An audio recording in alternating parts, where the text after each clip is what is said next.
Alright, so looking at Iron Cross. This is man-to-man combat on the Eastern Front, 1941-42. So basically, as I go around trying different war games, I'm also, my original interest in certain games just goes up, strengthens, and this is one of them. Been thinking a lot about this game recently, so I thought I will pull it out, and my idea is to take a look at the next scenario. So I think I have covered scenarios 1 and 2. So I'm looking at scenario 3. Again, this is man-to-man combat. I think these are 10-meter hexes. Infantry battles, tactical level, early in Barbarossa. Yeah, 10 meters from side to side, which I really like that scale for man-to-man unit scale.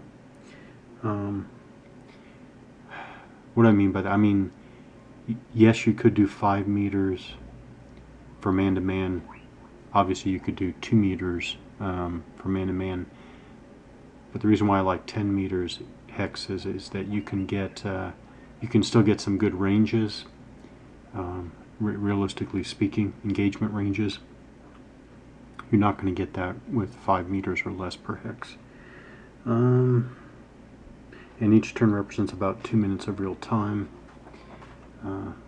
Okay, so I'm looking at scenario 3. It's called Closing the Ring. But before I do that, actually, so this is individual, again, man-to-man fighting, so each unit is an individual soldier. They are named. It's very, very small writing, but this is also black writing on, chocolate brown color, which is not the best. But this soldier is Kostenko here, Russian soldier, rifleman, and the German rifleman here is Dietl, name in the top left. You have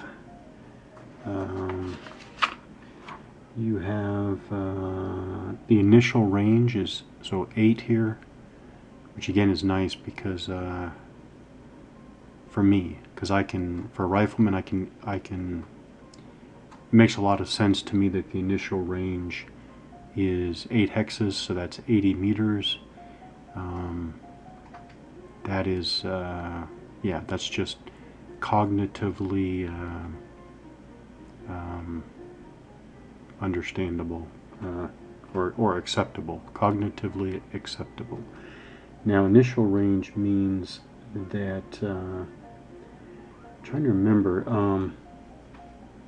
I think you can fire out to twice that,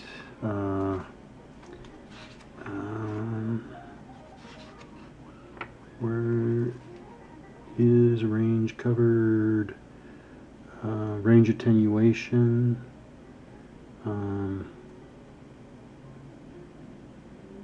Yeah, so a unit's initial range indicates the increment in hexes in which the unit's factors decrease. A unit suffers no reduction in its factors when firing at targets within their initial range. When firing at targets beyond the initial range, a unit's factor is reduced by 1 for each multiple or fraction of the initial range. Yeah. Okay. Alright, we'll get to that though. But think of the initial range as the range with no reduction. So 8 or 80 meters, again, that makes a lot of sense to me. Obviously you can fire much farther.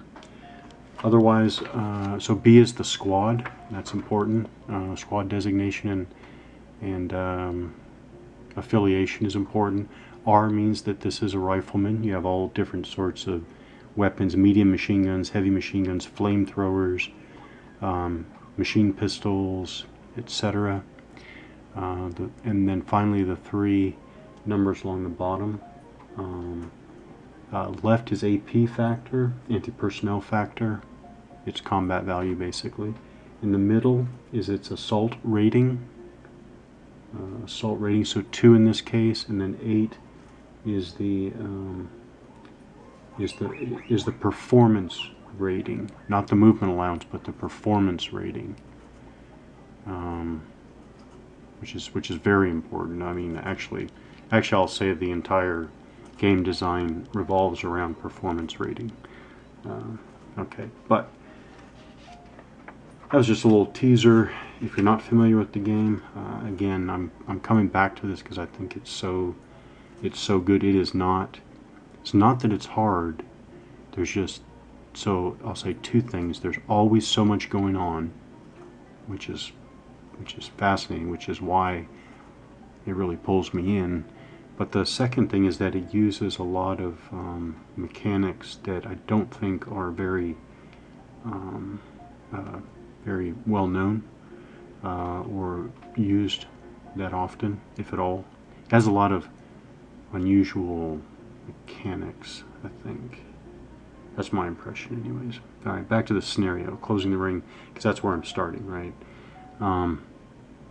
We have a background. During the month of September 1941, the German army was closing the ring on the Russian armies in the Kiev pocket, 100 miles east of Kiev in the Romny area. Guderian's Panzergruppe was racing south to link with Kleist's Panzergruppe to seal the fate of the encircled Russian forces. On September 14, 1941, an advance group of the 3rd Panzer Division, Panzer Grenadiers from the 394th Infantry Regiment, with tanks from the 6th Panzer Regiment. Oh, do we have tanks?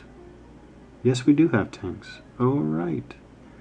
Let's just jump into the tanks.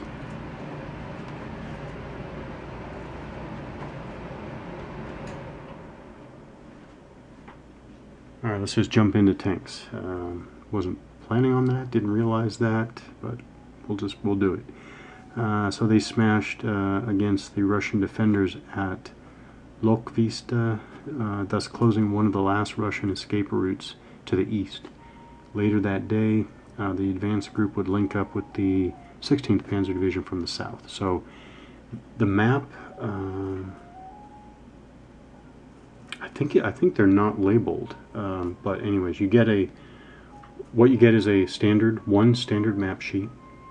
Play area is a little less. I would say probably, let's see, yeah, about a quarter of the play area on that side is unfortunately just wasted.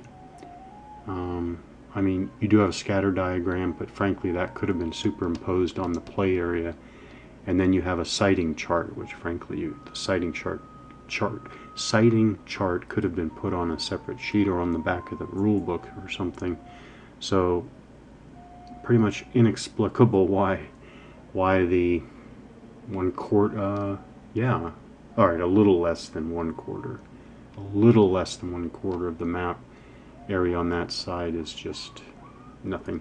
So we have 3/4 of a map sheet play area, and then this 3/4 of a map sheet play area is divided into 3, I think of them as zones. They're not really zones. I think you're supposed to cut the map. Of course, I own 2 copies of the game, and I think that's one of the reasons why I did that, is that I will cut one of the maps someday. Someday I will cut one of the maps. But you have this map over here, this map here that we're playing on the center, and a map over here. By looking at the hex designations from the scenario, because again, they're not numbered. They talk about a map 1, 2, and 3. I think it is 1, 2, and 3, but you figure that out by looking for the hex designations and figuring it out. So we're playing in this middle area. You see the dotted lines here. We're playing in this middle map. I'm pretty sure some scenarios use more than one of these maps. Okay. We have a north indicator. Here's our north indicator. So we'll put that out. That will go out indicating north direction, and game length 7 turns. Next we'll be talk about the squads, yeah, on each side.